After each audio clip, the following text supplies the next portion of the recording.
itu gerakan untuk apa ya, menghentikan konsumsi berlebihan untuk mensejahterakan rakyat, termasuk untuk melakukan pembangunan, termasuk untuk menggaji seluruh pegawai-pegawai negeri itu masih ada sumber lain. Aturan itu, kehidupan itu diatur dengan dari Yang Maha Kuasa. Barulah akan kita dapatkan keadilan.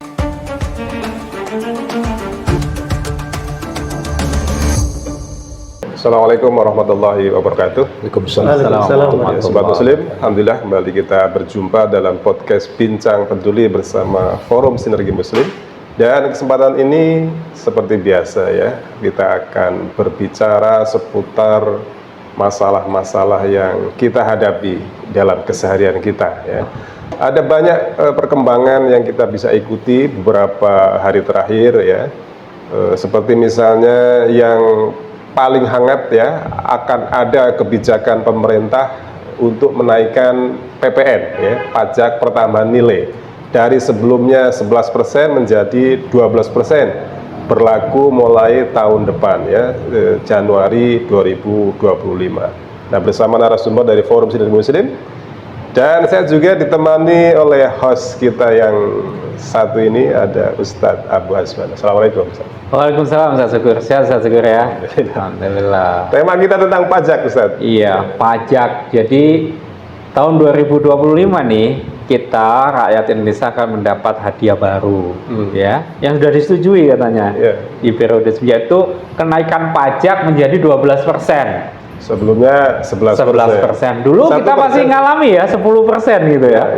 Jadi terus naik. 1% itu sedikit atau besar? Wah, kalau 1% itu kalau kita hitung-hitung itu luar biasa dampaknya. Karena setiap yang kita beli itu dipajekin, Ustaz. Bukan 1-2 biji, tapi hampir semua ya kita beli untuk kebutuhan kita itu kan ada pajaknya kan gitu. Nah, ini menjadi persoalan gitu. Apakah nanti ini akan semakin mensejahterakan atau bagaimana? Iya, di tengah daya beli masyarakat yang kita rasakan semakin kesini kan semakin berat ya. Harga-harga juga terus naik. Nah, sekarang ditambah lagi beban masyarakat dengan naiknya PPN. Tentu nanti imbasnya akan semakin naik lagi harga-harga yang harus dibeli oleh masyarakat. Begitu Ustaz. Padahal kita kan belum lama ya, anggaplah pulih ya dari pandemi COVID 2019 sampai 2022 ya, 2023. Nah, kemudian imbas COVID pun sampai sekarang masih kita rasakan sebenarnya kan. Tadi harga-harga kan masih belum mau turun. Kalau naiknya cepat tapi turunnya tuh susah sekali. Biasanya ya, kalau sudah naik nggak mau turun. Nah, itu masalahnya.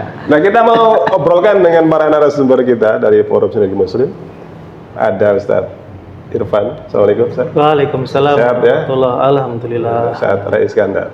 Assalamualaikum Ustaz. Waalaikumsalam. Ya Ustaz, ini langsung ya Ustaz ya. Silakan Ustaz Syukur ini. Tentang kebijakan pemerintah Ustaz yang mau menaikkan PPN ya dari 11 menjadi 12% mulai Januari tahun depan. Bagaimana pandangan Ustaz? Baik, alhamdulillah, wala haula wala quwata illa billah. Kalau kita melihat bukan kebijakan sebenarnya ya. Keputusan pemerintah menaikkan pajak 12% itu menegaskan bahwa inilah sistem demokrasi yang tidak membela kepentingan rakyat. Jadi demokrasi itu memang diperuntukkan untuk membela penguasa dan orang-orang yang punya kapital, yang sering kita sebut dengan oligarki. Jadi kita paham misalkan pajak itu kan dipungut dari rakyat. Jadi kalau pajak dinaikkan berarti pungutan kepada rakyat itu dinaikkan. Tadi ditambah kondisi ekonomi rakyat yang masih susah. Setelah COVID dihantam, ekonominya kolaps, rakyat itu usahanya tidak berjalan, pekerjaannya juga tidak jalan sehingga banyak pengangguran, kehidupannya tambah susah. Nah, sekarang akan ditambah susah lagi dengan pajak 12%. Untuk siapa pajaknya? Pasti juga bukan untuk rakyat. Karena rakyat itu hanya dipungut saja tadi yang pajak 12%. Iya, katanya untuk ini Ustaz.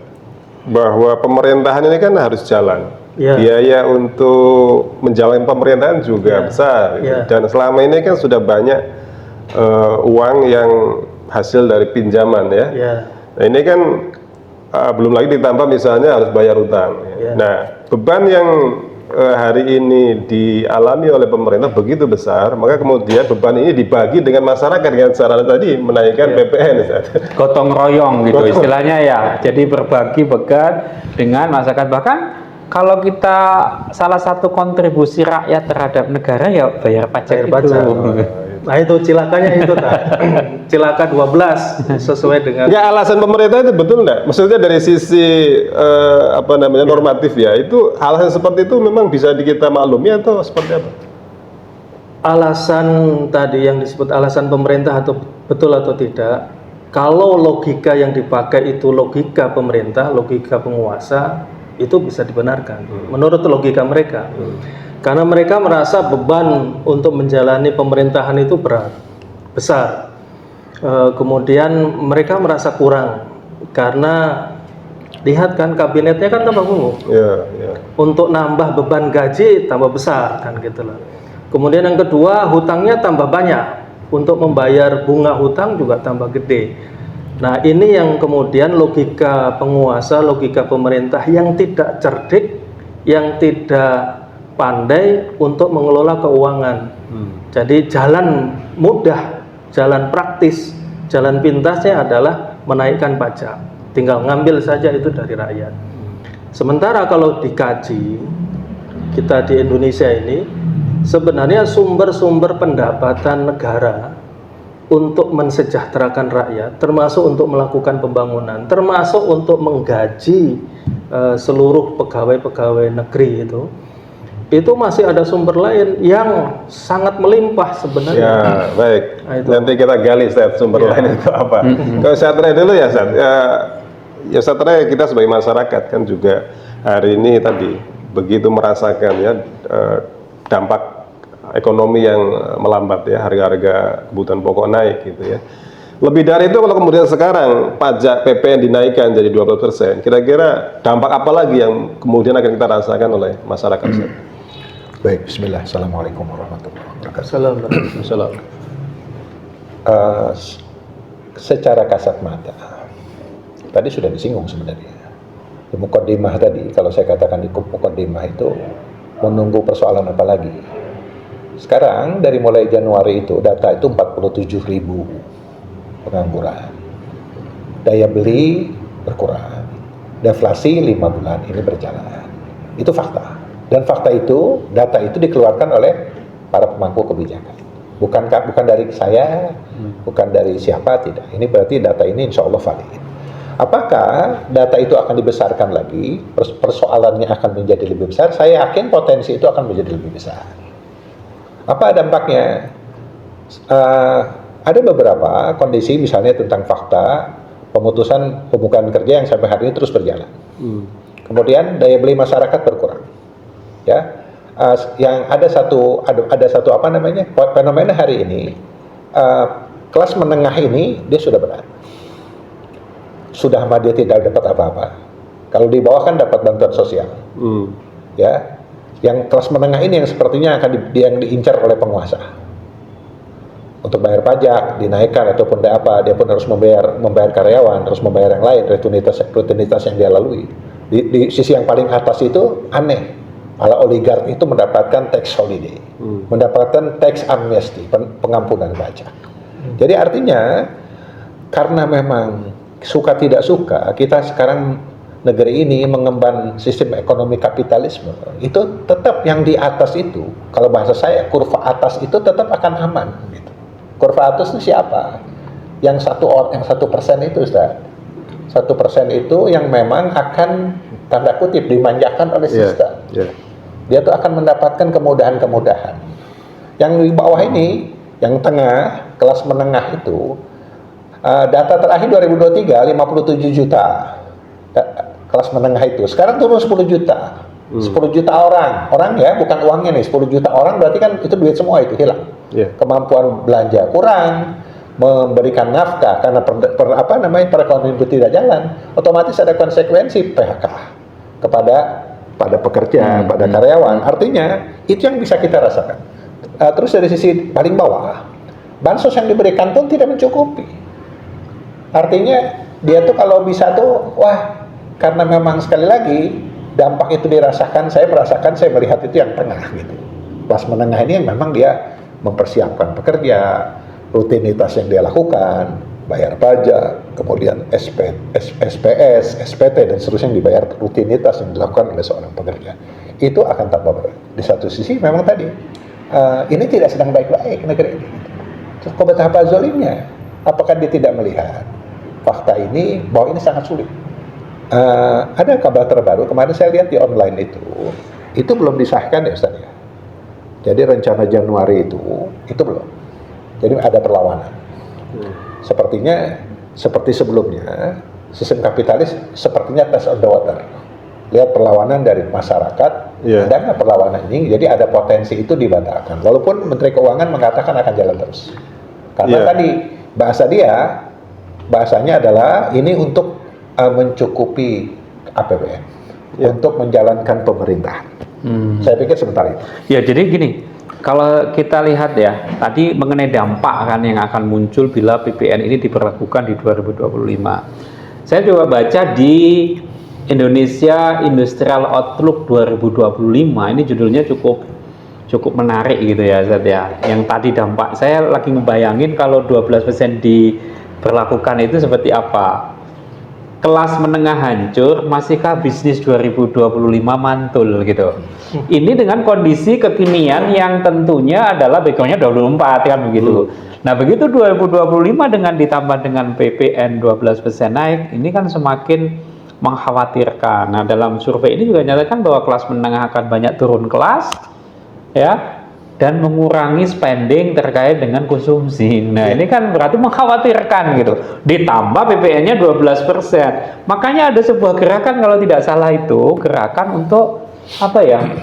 Menghentikan konsumsi berlebihan, betul ya? Apa istilahnya? Saya lupa. Nah itu gimana Ustaz Tre kalau memandang seperti itu? Apakah memang dampaknya betul-betul nyata gitu? Iya, dengan tadi fenomena yang tadi disampaikan ada fakta banyak ya. Salah satunya tadi, itu insya Allah semua pada tahu. Kalau hari ini pergerakan ekonomi, perdagangan khususnya itu berat gitu.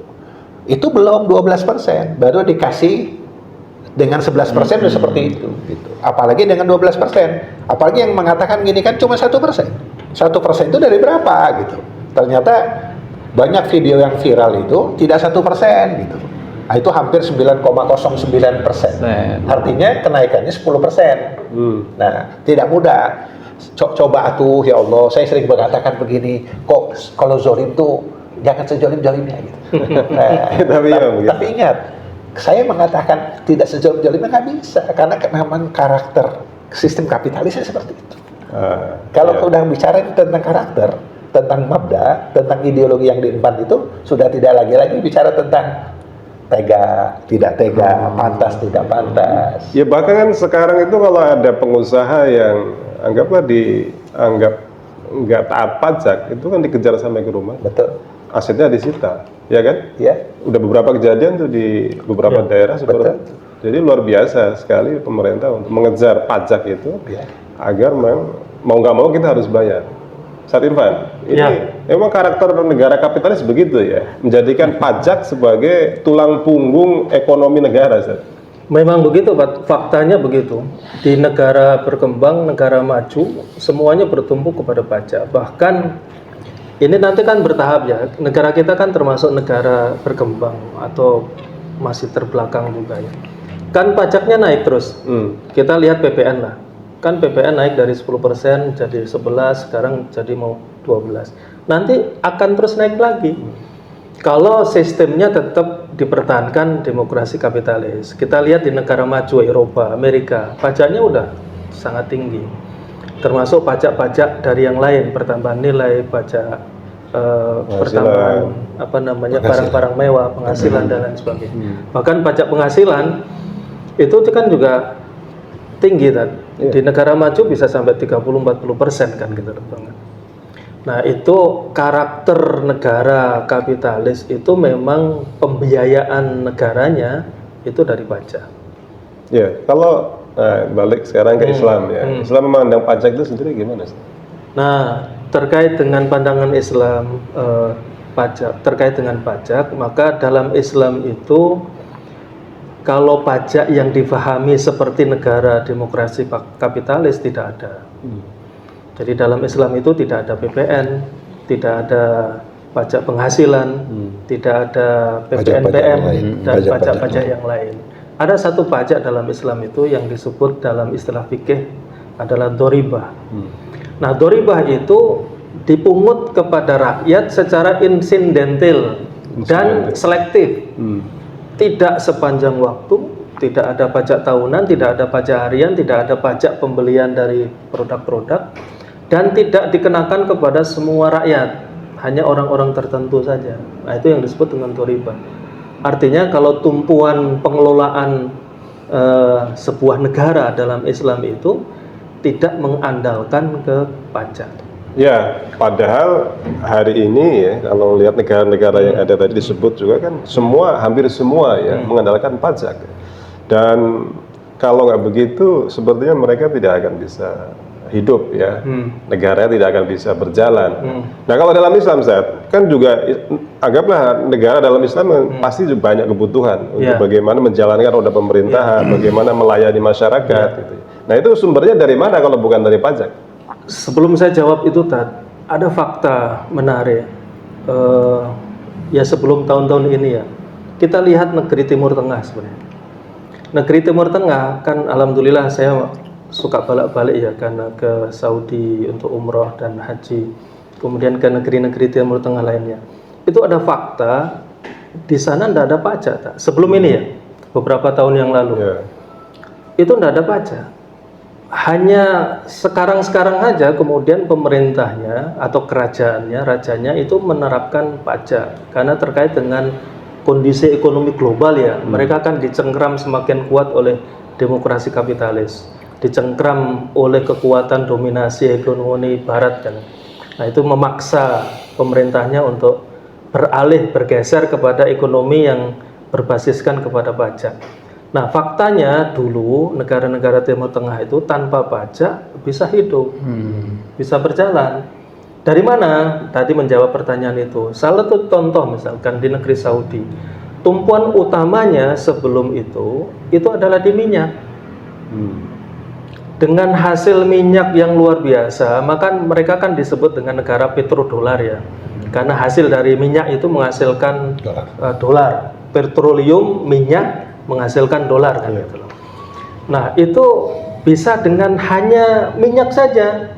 Sementara di negeri kita Indonesia bukan hanya minyak, bukan hanya minyak di dalam bumi, tapi minyak di atas bumi kan ada, yaitu minyak sawit kan. Apalagi ada tambang emas, tambang batu bara, tambang timah, tambang nikel yang dikorupsi banyak itu tadi.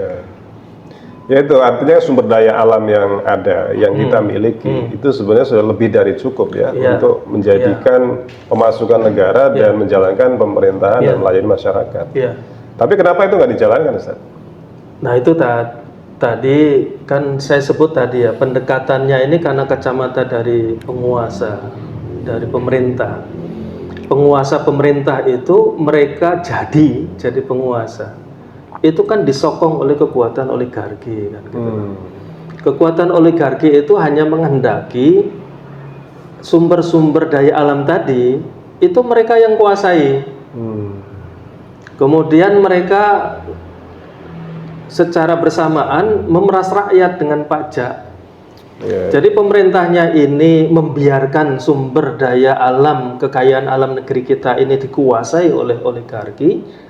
Saat yang sama penguasa pemerintah kita itu kemudian memeras rakyat dengan pajak.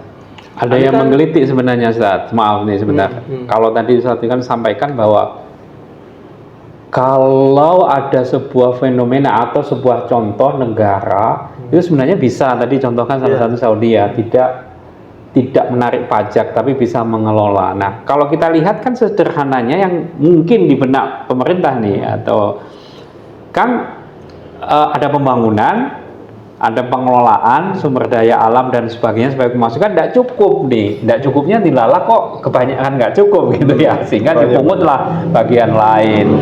Nah tadi disampaikan ternyata ada negara lain loh yang mampu mengelola itu tanpa pajak begitu. Nah termasuk di Indonesia tadi juga sampaikan Ustadz Irfan, nggak hanya di dalam tanah tapi di atas tanah dan di atasnya lagi juga ternyata banyak. Nah, menjadi menarik nih Ustadz Ray, apa nanti bisa disambung dengan Ustadz Ray, kenapa kok pemerintah saat ini faktanya ya Ustadz Syukur di Indonesia itu kan mungkin 80-70% pembiayaan APBN kita dari pajak. Sementara kita negaranya kan kaya, loh kan memang kaya. Apakah itu nggak dikelola? Lo dikelola loh. Tapi memang nggak cukup begitu Zate, logika berpikir saat ini. Baik, saya sedikit tambahkan. Kalau tata kelola ini dibiarkan dengan aturan yang dibangun dari sistem demokrasi kapitalisme, itu sepertinya kerusakan yang akan nambah. Kenapa? Karena faktanya dalam sistem yang ada hari ini exist itu adalah pemerintah itu atau kekuasaan itu tidak boleh menguasai tadi sumber pendapatan. Berbeda dengan kalau kita memberikan atau menoleh kepada Islam. Dalam Islam tuh tadi kan ada pertanyaan dari mana sumbernya. Ada 12 penghasilan dari negara yang bisa menjadi sumber untuk membiayai tadi menutupi APBN, merawat manusia, itu ada 12. Salah satunya adalah tadi kepemilikan umum.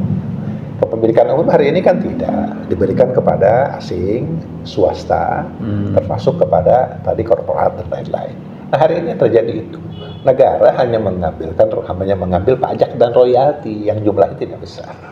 Nah itu yang dikejar itu adalah aneh, yang besar itu diberikan kepada mereka, para oligark, para kapitalis, yang kecil-kecil itu diambil dari penduduk itu, yang 99% dikenai pajak, dikejar-kejar.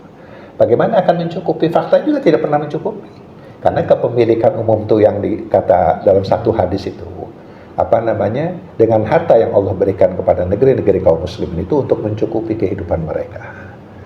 Ada fakta, contoh misalnya, dengan 8 itu, perhitungan dari seorang ekonom ya, itu cukup. Malah misalnya dari batu bara dihasilkan 2000 triliun per tahun. Saya akan coba ya munculkan ya angkanya. Ya, mungkin sambil nunggu Ustadz Irfan tadi kan disinggung oligarki ya. Oligarki, kemudian ada demokrasi. Dan ini hubungannya dengan pajak di mana Ustadz ya? Mungkin ada sobat muslim yang belum jelas ya. Oligarki, demokrasi dan kenaikan pajak ini di mana hubungannya? Hubungannya negara demokrasi kapitalis itu tadi disebutkan instrumen pendapatan utamanya itu dari pajak. Nah, kalau kemudian pemerintah baru ini bilang tidak cukup dengan perhitungan pajak yang lama, maka cara paling mudah tadi kita sebutkan naikkan pajak. Naikkan pajak supaya cukup untuk membiayai negara ini kan gitu loh. Jadi itu memang sudah pakemnya di negara demokrasi kapitalis, bahwa pajak itu kalau kurang ya dinaikin dan nambah utang kan gitu loh. Nah, nambah utang itu tadi itu sebenarnya jeratan dari negara-negara kapitalis kaya, hegemoni dunia. Contoh misalkan Indonesia sekarang terjerat hutang ke IMF misalkan. Indonesia terjerat hutang ke negara-negara besar. Salah satu contohnya Cina misalkan. Nah, Cina itu memang royal memberikan hutang. Sebenarnya ini jeratan ya untuk menguasai, menghegemoni Indonesia. Karena Cina itu strateginya adalah dia memberikan pinjaman hutang, diberikan syarat nanti bahan baku pembangunan harus dari Cina, pekerja pembangunan juga dari Cina. Nah, itu habis semua kita kan gitu loh. Sudahlah kita terjerat hutang harus bayar bunga ribanya, kemudian pekerja kita nggak bisa kerja karena dimonopoli oleh mereka, kemudian bahan bakunya juga dari mereka, bahan baku Indonesia juga nggak bisa kejual. Nah, jadi kalau toh kemudian ada bahan baku dari Indonesia yang tadi kita sebut itu sekarang semua sumber daya alam itu kan dikuasai oleh para oligarki. Nah, para oligarki itu cilakanya di negeri kita di Indonesia, kekayaan alam dikuasai oleh oligarki, sementara kemudian pemerintah memberikan karpet merah kepada oligarki dengan pembebasan pajak.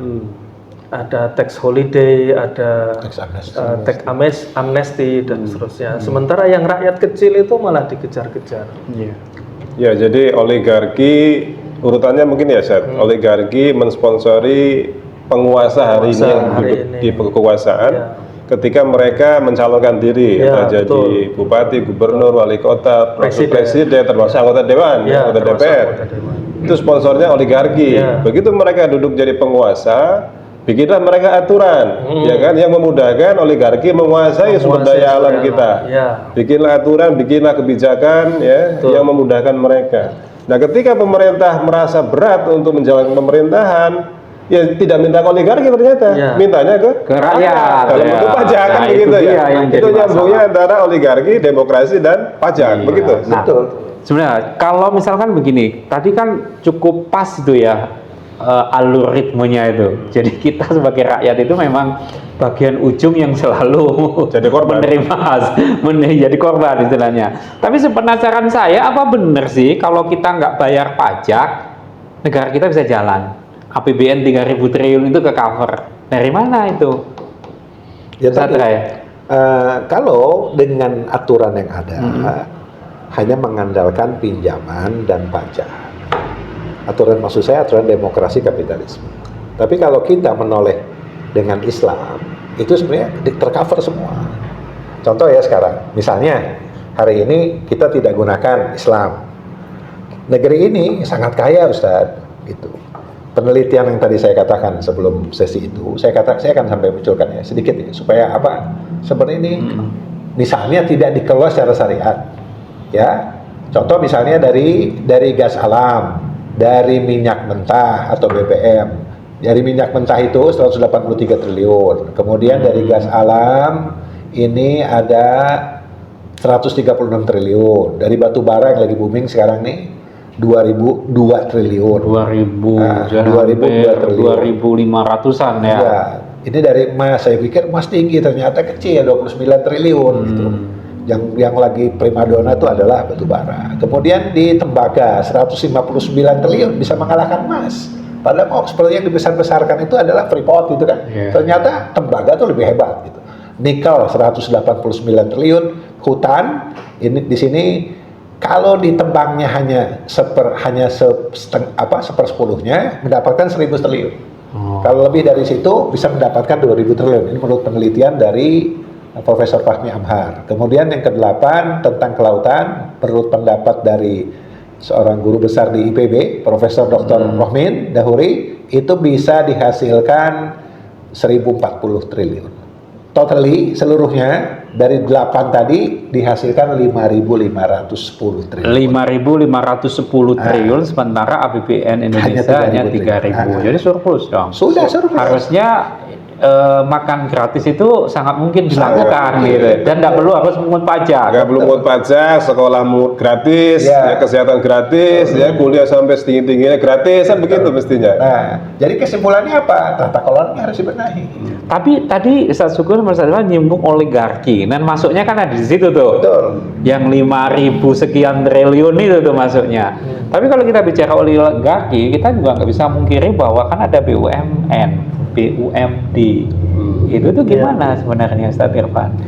Ya harusnya begini, kalau dalam pandangan Islam kekayaan alam itu kan milik rakyat, itu dikuasai oleh negara sebagai pengelola. Nah, negara itu kan punya tangan-tangan yang tadi disebut dengan BUMN, termasuk di daerah itu ada BUMD.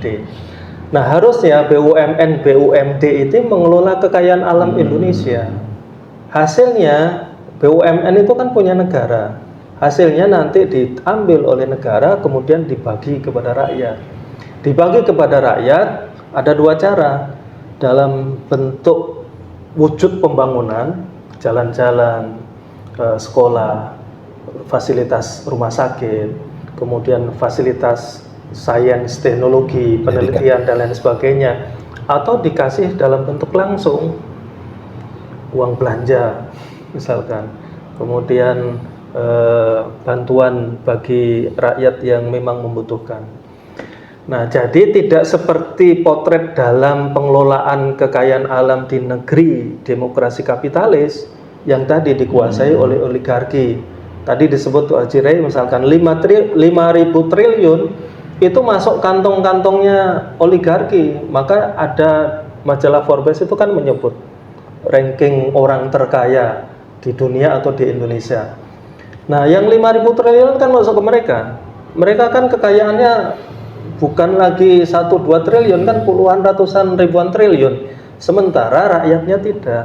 Coba kalau yang tadi 5.000 triliun, berarti kan kita nggak perlu pajak. Karena 3.000 triliun, 80% APBN Indonesia kan dari pajak. Jadi nggak ada pajak yang diambil dari rakyat. Ini sudah cukup untuk membiayai jalannya pemerintahan negeri Indonesia. Ustaz Syukur, kalau tadi melihat paparan Ustaz Rai dan Ustaz Irfan, berarti kan sebenarnya mampu ya kita mandiri. Nah, Sangat cuma mampu, masalahnya Mas. gimana caranya ini, Ustaz Syukur? Ya justru itu, secara undang-undang Indonesia ada pasal 33 UUD 45 ya, kekayaan alam dikuasai oleh negara untuk sepenuhnya kesejahteraan masyarakat. Tapi secara faktual itu nggak dijalankan. Nah, mungkin karena saking besarnya pengaruh oligarki, saking besarnya dominasi para kapital yang kemudian menguasai Indonesia, menyetir ya para pejabat, sehingga mereka membuat kebijakan yang menguntungkan oligarki dibanding masyarakat. Iya. Ya. Iya, betul. Di tempat asalnya pun sama, Ustadz. Jadi sekali lagi, potret demokrasi, kehidupan demokrasi di tempat asal juga sama. Pada podcast sebelumnya, saya sampaikan dengan Occupy Wall Street. 1% menguasai 99%. Artinya di tempatnya sama. Artinya nggak mungkin yang mengikuti ini, negeri ini akan menghasilkan lebih baik. Tidak sama persis. Jadi sekali lagi, aturan itu boleh benar, boleh bagus. Malah ada ungkapan itu sudah dari syariat Islam itu pasal 33. Iya. Itu kan? Pada faktanya tidak. Tadi ini nggak bisa. Dalam sistem demokrasi yang dirasakan akan merugikan para pemilik modal, aturan itu bisa dipersepsikan, ditafsirkan menurut pendapat dia sendiri. Artinya masih ada kelemahan ya Ustaz, dari sisi aturan pun masih lemah ya. Walaupun ada pasal 33 pun belum cukup mampu untuk menghalangi oligarki menguasai sumber daya alam Indonesia. Iya. Nah, karena bagaimana? memang pangkalnya aturan itu berangkat dari akidah sekularisme. Bukan akidah Islam. Bukan. Nah, kalau berangkat dari akidah Islam, itu dia akan berpikir, dia harus bergerak dengan apa yang sudah dicetuskan. Jadi kondisi saat ini untuk bisa mengelola yang minimal 5.000 triliun sekian itu. Yang 8 ya, belum yang lain ya. Betul, belum yang lain. Itu berarti nggak bisa pakai yang ada sekarang dong. Betul, sangat betul. Berarti harus bagaimana? Artinya secara empiris kita sudah membuktikan ya, 79 tahun Indonesia merdeka dengan aturan yang ada ternyata tidak cukup mampu untuk mengelola kekayaan alam kita sehingga hasilnya untuk masyarakat. Karena tadi pengaruh luar, dalam hal ini adalah oligarki, begitu dominan menguasai kita sehingga dengan undang-undang yang ada tidak cukup. Oleh karena itu kita butuh aturan yang lain, Ustaz. Betul sekali, kita butuh aturan dari Sang Maha Pencipta yang menciptakan Indonesia, yang menciptakan alam semesta, termasuk menciptakan diri kita. Kita dan kehidupan. Kita dan kehidupan. Artinya aturan Sang Maha Pencipta itu yang bisa menyelesaikan berbagai persoalan tadi. Jadi Allah Subhanahu wa taala menciptakan manusia dan kehidupan. Allah juga menciptakan alam semesta ini untuk mencukupi kebutuhan kita. Nah, satu-satunya syarat untuk bisa mencukupi kebutuhan kita, kelola kekayaan alam itu dengan syariah yang berasal dari Allah Subhanahu wa taala. Bagaimana Ustaz syariah mengelola sumber daya alam yang segitu banyak tadi di Indonesia? Caranya mudah sebenarnya. Sekarang angkat, pilih pemimpin yang mau menerapkan syariah Islam. Satu-satunya pemimpin yang bisa atau mau menerapkan syariah Islam ya khalifah. Kenapa khalifah? Karena khalifah itu dipilih sesuai dengan aturan syariah. Beda dengan presiden, beda dengan kepala negara yang ada sekarang di dunia ini. Mereka dipilih dengan cara-cara bukan syariah. Contoh misalkan Raja Saudi, ya bukan dengan syariah, karena harusnya bukan raja yang diangkat yang dipilih, tapi adalah khalifah. Khalifah itu tugasnya cuma dua, yaitu menerapkan aturan dari Sang Maha Pencipta, dari Allah SWT. Yang kedua, mensejahterakan rakyat. Dengan cara apa? Menerapkan aturan. Dari mana mensejahterakan? Dari sumber alam yang memang sudah diciptakan oleh Sang Pencipta. Jadi itu clue-nya di situ sebenarnya. Sehingga dengan begitu insya Allah bisa itu hukum Allah dilaksanakan, kemudian kita disejahterakan dengan hukum syariat tadi. Ya. Mana Ustaz? Iya, jadi kalau begitu memang ya kita paham sekarang saat ini yang ada nggak kompatibel itu. Berharap saat ini untuk sejahtera ya susah ya.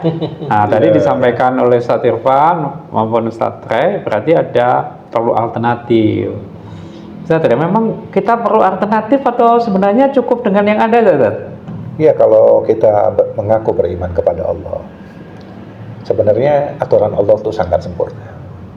Nah, dengan kesempurnaannya Allah pun mengatur, Allah pun meminta, Allah pun memaksa kita untuk melaksanakan aturan itu dengan aturan Allah. Termasuk tadi mengatur manusia, mengatur masyarakat.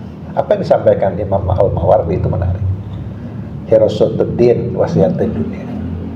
Dia akan mengatur seluruhnya dengan Islam, seorang penguasa itu, dan yang kedua dia akan mensejahterakan kehidupan dunia. Asal tadi aturan itu, kehidupan itu diatur dengan dari yang Maha Kuasa. Barulah akan kita dapatkan keadilan, kemakmuran, gitu. Bukan yang hal kita hari ini kita lihat ada gap yang jauh. Akan ada angka sakti dengan angka pertumbuhan. Sakti kan? Ada dalam Islam itu seorang yang bukan Muslim sekalipun, warga negara Islam, yang dia tidak makan, negara itu gagal mengatur manusia. Saat dimunculkan oleh hari ini dari BPS itu 26 juta. Kalau dikatakan dengan World Bank itu berapa? 100 sekian juta. Ya, standarnya kan lebih tinggi, 3,5 dolar. Padahal dalam Islam satu orang itu gagal. Kita masih ingat kalau ungkapan dari seorang khalifah yang sangat mulia. Saya khawatir keledai yang jatuh pun di Baghdad itu dia akan mensakwaku di hadapan Allah. Padahal itu dia keledai, pusat pemerintahan Umar itu ada di Madinah. Itu sangat jauh, dia takut binatang. Ini hari ini manusia yang tidak makan di depan mata dia. Di negeri ini, di pusat kekuasaan, berjalan sedikit banyak yang mati. Bagaimana pertanggungjawaban di hadapan Allah? Ya, jadi gini Ustaz Syukur, kalau saya sih simpel aja kalau mendengar tadi paparan. Saya lihat angka-angka tadi 5.000 something ya, 5.000 sekian triliun, ya kan? Dikelola, punyanya Indonesia, ada di Indonesia. Jika dikelola dengan benar, pakai aturan yang benar, nah tadi adalah aturan Islam, maka itu akan terwujud. Simple. Jadi kalau itu sudah ada, kayaknya kalau kita dalam tanda kutip punya berpikiran yang jernih, kayaknya nggak bisa deh kita menolak untuk itu. Ya, betul, Ustaz. Memang itu kan fitrah sih sebenarnya bagi manusia. Ya. Kita nggak perlu bicara sebagai Muslim ya. Sebagai manusia pun sebenarnya fitrahnya itu menerima kebenaran. Termasuk dalam hal ini bagaimana secara logika, bagaimana mungkin kita bisa mengatur hidup kita sendiri, sementara kita memiliki Sang Pencipta. Dia menciptakan kita itu bukan hanya sekedar brawl untuk bebas berbuat, tapi juga lengkap dengan aturannya. Artinya secara logika itu ketika manusia diciptakan, ya pasti dengan lengkap dengan aturannya, kan begitu ya. Itulah yang harus kita jalankan. Kalau kita ingin baik, ingin sejahtera gitu ya. Kalau enggak ya seperti sekarang kita alami kesengsaraan di mana-mana kita rasakan. Begitu ya Ustaz? Ya, kayaknya kita semakin clear terkait dengan kondisi kita dan ya pajak 12% yang sekarang aja membuat banyak tadi sudah kita diskusikan masalah, apalagi ditambah. Ya silakan Ustaz Syukur. Kira-kira apa yang kita simpulkan di sini? Ya, jadi pertama bahwa Islam itu sempurna ya. Tadi kita bicara di awal tentang pajak. Tapi ujung-ujungnya adalah bagaimana syariat Islam bisa diterapkan untuk mengatur hidup kita agar pajak yang tadi diterapkan dalam kehidupan kita dengan sistem demokrasi kapitalis, kemudian hilang. Ya, kenapa? Karena syariat Islam mengatur sumber daya alam yang kita miliki ini untuk sepenuhnya kesejahteraan masyarakat. Masyarakat tidak lagi dibebani dengan beraneka macam pajak, gitu ya. Maka inilah pentingnya kenapa kita harus kembali kepada aturan dari Sang Maha Pencipta, yaitu syariat Islam untuk mengatur hidup kita agar hidup kita sejahtera dunia hingga akhirat. Barangkali begitu, Ustaz. Iya. Ya. Sampai ketemu lagi ya pada suatu kesempatan. Terima kasih Ustaz Irfan, Ustaz Ray, dan Ustaz Abu Azwan. Kita ketemu lagi insyaallah. Assalamualaikum warahmatullahi wabarakatuh. Waalaikumsalam warahmatullahi